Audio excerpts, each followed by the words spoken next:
CTIS over at Paul Revere. And I'm Rebecca Padilla, the assistant principal at Paul Revere.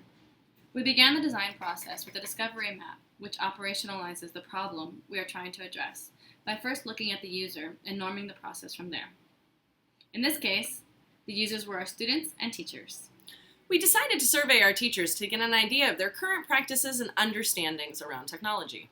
After analyzing this data, we developed our How Might We question.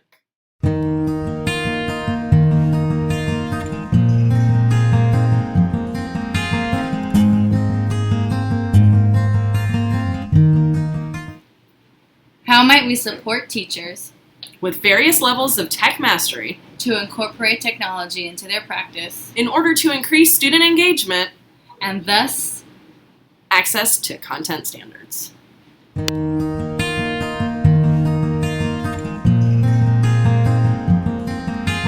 Through this initial discovery process, we decided that rather than focusing on teachers' capability with specific tools like iPads or the Google platform, our work needed to be more geared towards lowering teachers' affective filters. Using technology in a sustainable way is less about the device, because those are constantly changing.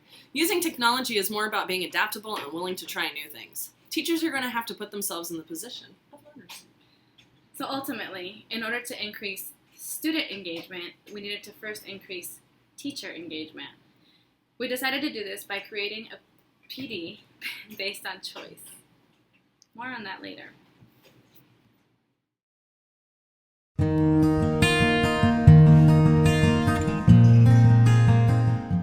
We shadowed and surveyed the teachers and students. After we analyzed the results, we came up with positive wins, staff needs, and barriers to success.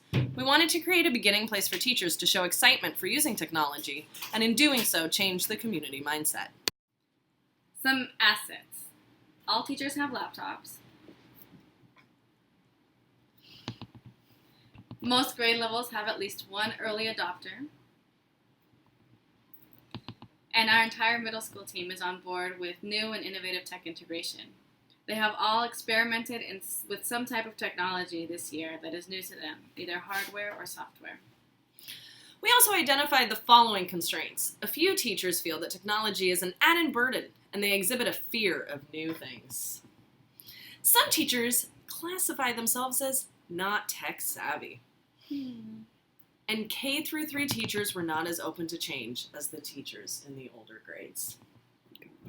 We then created a simple mind map that outlines the scope and sequence for tech rollout, and we committed to modeling the use of technology by integrating it into meetings and communication structures.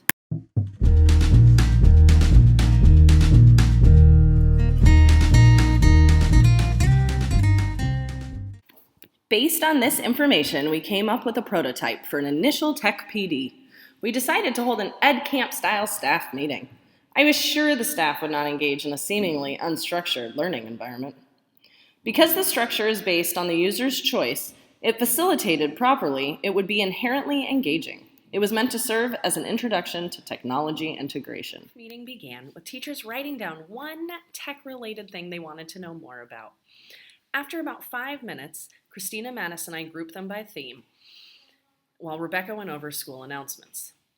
Christina then explained how an Ed Camp roughly works, and that everyone would split up into groups. We pretty much ended up with 3 groups of people. One group went over Google Classroom, another Illuminate, while another wanted more logistical and hardware help. The teachers began teaching each other and learning from one another. It was a wonderful sight to see. I could see the staff becoming motivated to share their own knowledge, and it became a self-directed learning experience. At the end, we handed out exit tickets, which are really helpful in planning out future tech-related meetings, one-to-one trainings, and PDs. Overall, the entire iLab design experience was worth the extra time to see how we can better support our staff and lessen the fear of tech integration in daily classroom lessons.